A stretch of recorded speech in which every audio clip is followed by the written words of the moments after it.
దీపని మెట్ల మీద నుండి తోస్తూ సుమిత్రకు దొరికిపోయిన జోష్న. అసలు ఇదంతా ఎలా జరిగిందనేది వీడియోని స్కిప్ చేయకుండా చివరి వరకు చూడండి. కార్తీక దీపం అప్కమింగ్ ఎపిసోడ్స్లో ఏం జరగబోతుందో ముందుగా తెలుసుకోవాలి అనుకుంటే వీడియోని లైక్ చేసి ఛానల్ని సబ్స్క్రైబ్ చేసుకుని పక్కనే ఉన్న బెల్ సింబల్లో ఆల్ పై క్లిక్ చేయండి. దీపి సుమిత్ర కూతురని సుమిత్ర తెలుసుకోవాలని మీరు కూడా కోరుకుంటే కామెంట్లో ఎస్ అని టైప్ చేయండి. మొత్తం మీద చూసుకున్నట్లయితే జోష్న అటు ఇటు కాకుండా ఆస్తిని ఇటు కార్తీకి కూడా వల వేయాలని చూస్తుంది. కార్తీక్ని పెళ్లి చేసుకుని ఆ ఇంటి వారసురాలుగా అత్తకు కోడలుగా ఉండాలి, దీపని శాశ్వతంగా తప్పించేయాలని జోష్న అయితే ప్లాన్ చేస్తుంది. కానీ తన ప్లాన్ని ఎప్పటికప్పుడు చిత్తు చేయడానికి కార్తీక్ ఉంటాడు కదా. అందులో భాగంగానే పారిజాతాన్ని రెచ్చగొట్టేసరికి పారిజాతం మరుసటి రోజు ఉదయాన్నే ఇంకా వీళ్ళతో చెప్పి కడుపుతున్న అమ్మాయికి చలివిడి పెట్టాలి అని సుమిత్రని ఇంటికి తీసుకొస్తుంది.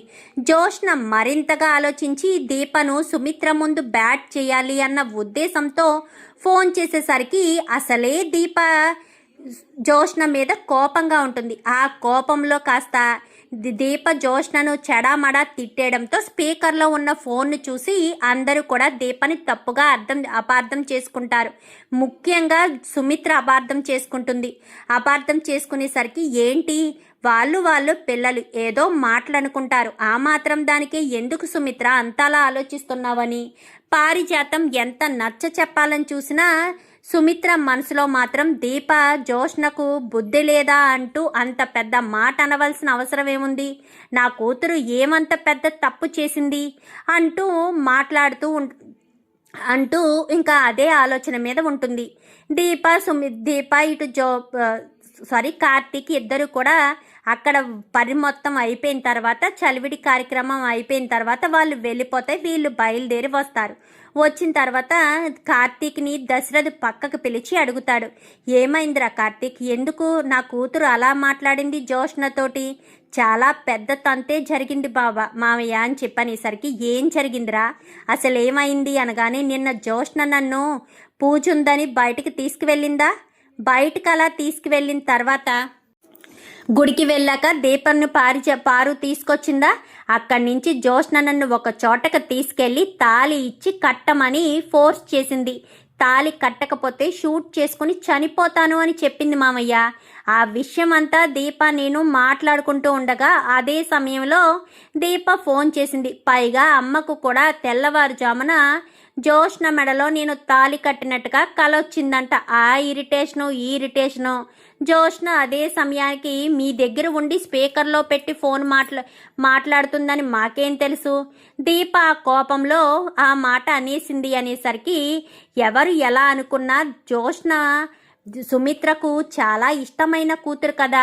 సుమిత్ర జోష్నని ఏమైనా అంటే అస్సలు తట్టుకోలేదు. అదే విషయాన్ని మనసులో పెట్టుకుంది అనేసరికి అవును మామయ్య, అత్త మొహం చూసినప్పుడే నేను అబ్జర్వ్ చేశాను. అత్త దీపం మీద చాలా కోపంగా ఉందని అనుకున్నాను, కానీ కోపాన్ని ఎలా తగ్గించాలో అర్థం కావట్లేదు. ఈ విషయం అంతా అత్తకు నేను చెప్పలేను కదా, చెప్పిన అత్త అర్థం చేసుకోదు కదా. జోష్న అలా ఎందుకు చేస్తుందిరా, నిన్ను ఆట పట్టించడానికి చేస్తుందేమో అని అంటుంది తప్ప కూతురు తప్పు చేసిందంటే ఒప్పుకునే మనిషి కాదు కదా అత్త అని చెప్పాను. కానీ అంత గుడ్డిగా వాళ్ళమ్మని మార్చేసిందిరా జోష్న. వాళ్ళమ్మ ప్రాణాలు తనే కాపాడిందని సుమిత్ర అనుకుంటుంది. నిజానికి తన ప్రాణాలను కాపాడింది నా కూతురు దీప కదా అని చెప్పనేసరికి అవును అది నిజమే అనగానే నాకొక డౌట్ రా, ఎందుకు పిన్ని దీప మీద అంత కన్సర్న్ చూపిస్తుంది అనగానే దాసు మామయ్య ఒక చిట్కా ఉపయోగించాడులే, అందుకని దీపం మీద ఈగ కూడా వాలనివ్వట్లేదు పారు అని చెప్పనేసరికి ఏంట్రా చిట్కా అనగాని ఏముంది, నీ మనవరాలు జోష్న కాదు దీప అని చెప్పాడు, అందుకని అప్పటి నుంచి దీపని అసలు భూమి మీద నిలబడనివ్వట్లేదు, ఎంత అపురూపంగా చూసుకుంటుందో చూస్తున్నావు కదా అనగానే ఓహో ఇదా సంగతి అని చెప్పాను. కానీ అవును మామయ్య, ఈ విషయం ఆల్రెడీ నీకు చెప్పాను, నువ్వు అబ్జర్వ్ చేయలేనట్టుందనేసరికి ఏమోరా సుమిత్ర గురించి ఆలోచన నాకు ఎక్కువైపోయింది. జోష్న మీద గుడ్డి నమ్మకం పెంచుకోవడంతో జోష్న ఏ తీరికి తీసుకెళ్తుందా అని భయం వేస్తుంది. ఈ పిచ్చిది నిన్ను పెళ్లి చేసుకుంటాను అనడమేంట్రా అని చెప్పాను. కానీ ఏముంది, చిన్నప్పటి నుంచి నన్నే పెళ్లి చేసుకోవాలని ఆశపడింది. కానీ నువ్వు అమ్మ దగ్గర తీసుకున్న మాట ప్రకారం భగవంతుడు తనకు చెయ్యాల్సిందే చేశాడు. అది అర్థం చేసుకోదు కదా. వీళ్ళ కూతుర్ని నేనే కాబట్టి నన్నే పెళ్లి చేసుకోవాలని పంత పట్టుకుని కూర్చుంది. మరి ఇప్పుడు ఈ సమస్యకు పరిష్కారం అనగానే చూడాలి, ఏదో ఒక సంబంధం తీసుకొచ్చి ఏ అత్తనైతే తన గ్రిప్లో పెట్టుకుని ఆడిస్తుందో ఆ అత్త ద్వారానే పెళ్లి చేసుకోవాలి. అత్త అయితే నన్ను పెళ్లి చేసుకోమని అడగదు కదా. దీపను కాకుండా జోష్నను కూడా పెళ్లి చేసుకోనువ్వని నాతో చెప్పలేదు కదా. సో జోష్న అత్తకు తెలియకుండానే నాటకాలు ఆడడం మొదలు పెడుతుందిలే మామయ్య అంటూ చెప్పేసేసరికి, సరే పెళ్లి సంబంధాలు ఏదైనా చూడు మామయ్య, ఏదో ఒకటి ముడి పెట్టేద్దాము. ఈ జోష్న ఆగడాలు రోజు రోజుకి ఎక్కువైపోతున్నాయి. దీపేమో జోష్న గురించి ఎక్కువగా ఆలోచిస్తుంది. అసలే కడుపుతున్న మనిషి అలా ఆలోచించడం అంత మంచి పద్ధతి కాదు కదా. దీపకు చెప్తున్నా జోష్న గురించే ఎక్కువ ఆలోచన. ఎక్కడ నన్ను ఎగరేసుకుపోతుందా అని భయం దీపది అనగానే, అంతే కదా మరి అని చెప్పి దశరథ అంటాడు. ఇంకా సుమిత్ర ఆలోచిస్తూ ఉంటుంది. అసలు దీప జోష్నని ఎందుకంతలా అలా మాట్లాడింది అని ఆలోచిస్తూ ఉండగా ఇంకా గదిలో కూర్చుని ఆలోచిస్తూ ఉంటుంది. ఇంకిక్కడ జోష్న దీపాన్ని ఏదో రకంగా ఈరోజు ప్లాన్ చేసి కింద పడేయాలి. ముందు కడుపులో బిడ్డని, తర్వాత దీపని, ఇద్దరిని కూడా శాశ్వతంగా దూరం చేసేయాలి. అలా చెయ్యాలి అంటే ఏం చెయ్యాలి అని ఆలోచిస్తూ దీప అంటూ పిలిచేసరికి, ఏంటమ్మగారు కాఫీ తీసుకురా అని చెప్పాను. కానీ సరే అని కాఫీ పెడుతుంది. కాఫీ పెట్టి పైకి తీసుకురా దీప అనేసరికి దీప కాఫీ తీసుకుని పైకి వెళ్తుంది. పైకి వెళ్ళడం చూసిన సుమిత్ర, ఇదేంటి కాఫీ తీసుకుని దీప పైకి వెళ్తుంది, అయినా కడుపుతో ఉన్న పిల్ల కదా, పైదాకా మెట్ల వరకు నడిపించడం ఎందుకు, ఈ జోష్న కూడా ఒక్కొక్కసారి ఇలాంటి బుద్ధిమాలిన పనులే చేస్తుంది అని గదిలోకి వెళ్ళిపోతుంది. గదిలోకి వెళ్ళిపోయిన తర్వాత కాఫీ తీసుకువెళ్ళి జోష్నకి ఇచ్చిన తర్వాత జోష్నతో కొంచెం సేపు డిస్కషన్ జరుగుతుంది. ఏంటి, మా బావని నా నుంచి దూరం చేద్దామనుకున్నావా? నువ్వు కావాలని స్పీకర్ పెట్టి మాట్లాడేవు కదా. అవును మాట్లాడాను. మా అత్తకొచ్చిన కళ నిజమవుతుందిలే దీప. అసలే తెల్లవారుజామున వచ్చింది కళ. మా ఇద్దరికి పెళ్లి జరగనట్టు. ఖచ్చితంగా మా ఇద్దరికి పెళ్లి జరుగుతుంది. అసలు మధ్యలో నువ్వు వచ్చావు కానీ ముందు నుంచి మా ఇద్దరికే పెళ్లి జరగాలి. బావకి నాకు ఈడు జోడు బాగుంటుంది. మధ్యలో నువ్వు వచ్చి బావని ఎగరేసుకుపోతే నేను వదిలిపెట్టేస్తాననుకుంటున్నావా? అస్సలు వదిలిపెట్టను. నిన్ను అడ్డు తొలగించైనా సరే మా బావను నేను సొంతం చేసుకుంటాను అని చెప్పి జోష్న చెప్తుంది. చెప్పేసేసరికి నువ్వు అది మాత్రం ఎప్పటికీ చేయలేవని జోష్నకు వార్నింగ్ ఇచ్చి దీప కాఫీ కప్ అక్కడే వదిలేసి వచ్చేసేసరికి కరెక్ట్గా దీప కడుపుతో ఉంది కదా. జోష్నలా గబగబా దిగలేదు కదా, స్లోగా మెట్లు దిగుతూ ఉంటుంది. ఈలోపు సుమిత్ర దీపను జ్యూస్ చేసి తీసుకురమ్మనాలి, కొంచెం నీరసంగా ఉందని గదిలోంచి బయటికి వస్తూ ఉండగా దీప పైనుంచి మేడమెట్లు మించి స్లోగా దిగుతూ ఉంటుంది. ఈలోపు వెనకాల నుంచి జోష్న గబగబా దిగి కరెక్ట్గా దీపను ఒక్క తోపు తోసేసేసరికి అప్పటికి దీప దిగడానికి ఇంకా 5 మెట్లుంటాయి. 5 మెట్లుండగానే దీపను తోసేయడంతో సుమిత్ర 2 అడుగుల్లో పరుగున వచ్చి అప్పటి వరకు లేని అంటే నీరసంగా ఉందని కదా అక్కడ నిలబడింది జ్యూస్ కోసం. అప్పటికి దీప పడబోతున్నప్పుడు తల్లి కదా, ఎంతైనా తల్లి పేగు తల్లి ప్రేమ ఉంటుంది కదా, పరుగున వచ్చి దీపను అలా పట్టుకునేసరికి దీప ఆగుతుంది. జోష్న అలా నిలబడిపోయి చూస్తూ ఉంటుంది. దీపను ఇంకలా కూర్చోబెట్టి 2 అడుగుల్లో పైకెళ్ళి జోష్న చెంప చెల్లు మనిపిస్తుంది. ఈ లోపు అందరూ కూడా వస్తారు. ఎందుకంటే దీప చేతిలో ఉన్న ట్రై కింద పడిపోతుంది కాబట్టి.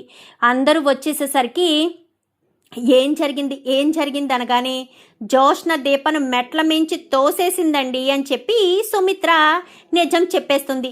ఏంటి సుమిత్ర ఏమంటున్నావు అనగానే, అవునండి నేను నా కళ్ళారా చూశాను. దీప మెట్లు దిగుతుంటే జోష్న పైనుంచి పరుగున వచ్చి దీపను మెట్ల మించి తోసేసింది. అసలు దీపను మెట్ల మించి తోయవలసిన అవసరం ఏముంది జోష్న? నువ్వు దీపని ఎందుకు మెట్ల మించి తోసేసావు అనగానే దీప కడుపుతో ఉండడం జోష్నకు నచ్చలేదేమో సుమిత్ర. దీప కడుపులో ఉన్న బిడ్డ ప్రాణాలు తీయాలని జోష్న చూస్తుందేమో, అందుకే మెట్ల మించి తోసేసిందేమో అంటూ పారిజాతం కాస్త చెప్పేసేసరికి ఏం మాట్లాడుతున్నావు పారిజాతం అనగానే అబద్ధమేముంది, నిజమే కదండి. అసలు జోష్ని ఎందుకు దీపని మెట్ల మించి తోసేయాలి? దీప పైకిందికెళ్ళింది. ఏమ్మా దీప పైకిందికెళ్ళావు అనగాని జోష్నే పిలిచి కాఫీ తీసుకురమ్మందత్తయ్య, అది కూడా నేను చూశాను. అప్పటికే అనుకున్నాను, కడుపుతో ఉన్న పిల్లను పైదాకా ఎందుకు రప్పిస్తుంది జోష్న, కిందకొచ్చి కాఫీ తాగితే సరిపోయేది కదా అనుకున్నాను. కానీ నిజంగా నిన్న దీప నిన్ను అన్న మాట కరెక్టే, బుద్ధి లేని పనులు చేసిన బుద్ధి లేకుండాను అంటూ మాట అనేసరికి ఒక్కసారిగా దీప సుమిత్ర వంక చూస్తుంది. కంగారు పడకు దీప, ఏం కాలేదు, టెన్షన్ పడకు. కడుపుతో ఉన్న పిల్లవు కదా, టెన్షన్ పడకూడదు. కడుపులో ఉన్న బిడ్డ జారే అవకాశం ఉంది. కార్తీక్ వెంటనే హాస్పిటల్కి తీసుకెళ్ళు. దీప గబగబా 2-3 మెట్లు దిగిపోయింది. నాకు ఎందుకో కొంచెం టెన్షన్గా ఉంది. ముందు అర్జెంటుగా హాస్పిటల్కి తీసుకెళ్ళి స్కానింగ్ చేయించు. కడుపులో ఉన్న బిడ్డ ఏ స్థితిలో ఉందో తెలుసుకో ముందు. పద వెళ్దామని కానీ సుమిత్ర నువ్వుండు, మేము వెళ్తామనేసరికి లేదండి నేను వస్తాను, దీప కడుపులో ఉన్న బిడ్డ ఎలా ఉందో ఏంటో నేను తెలుసుకోవాలి అని సుమిత్ర, దశరథు, దీప, కార్తీక్ నలుగురు వెళ్తారు. ఇలా వెళ్ళడంతో పారిజాతం జోష్న చెంప చెల్లు అనిపిస్తుంది. నీకు అసలు బుద్ధి అనేదే లేదేంటే, నీకు బుద్ధి అనేదే రాదా? కడుపుతో ఉన్న పిల్లని అలా తోసేస్తారా? అసలు నీకు బుద్ధి ఉందా అనగానే అంత బుద్ధే ఉంటే బుద్ధిమాలిన పనులు ఎందుకు చేస్తుంది పారిజాతం? కడుపుతో ఉందన్న ఇంగిత జ్ఞానం కూడా లేకుండా పై వరకు పిలిచి కాఫీ తీసుకుని మెట్ల మించి తోసేస్తావా? అసలు నిన్ను ఏమనాలో కూడా నాకు ఏమీ తెలియడం లేదు. చిచ్చి, నువ్వు నీ ఆలోచనలు అనుకుంటూ అక్కడి నుంచి శివనారాయణ వెళ్ళిపోతాడు.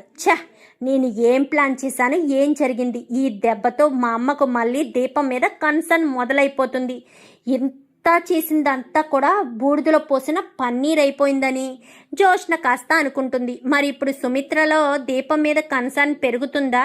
దీపను జాగ్రత్తగా చూసుకోవాలని జోష్న దీప కడుపులోని బిడ్డ ప్రాణాలు తీయడానికి ప్రయత్నిస్తుందన్న విషయం గమనిస్తుందా? చూద్దాం మరి రాబోయే ఎపిసోడ్స్లో ఏం జరుగుతుందో. వీడియో నచ్చితే లైక్ చేసి ఛానల్ని సబ్స్క్రైబ్ చేసుకుని పక్కనే ఉన్న బెల్ సింబల్లో ఆల్ పై క్లిక్ చేయండి. Thank you for watching.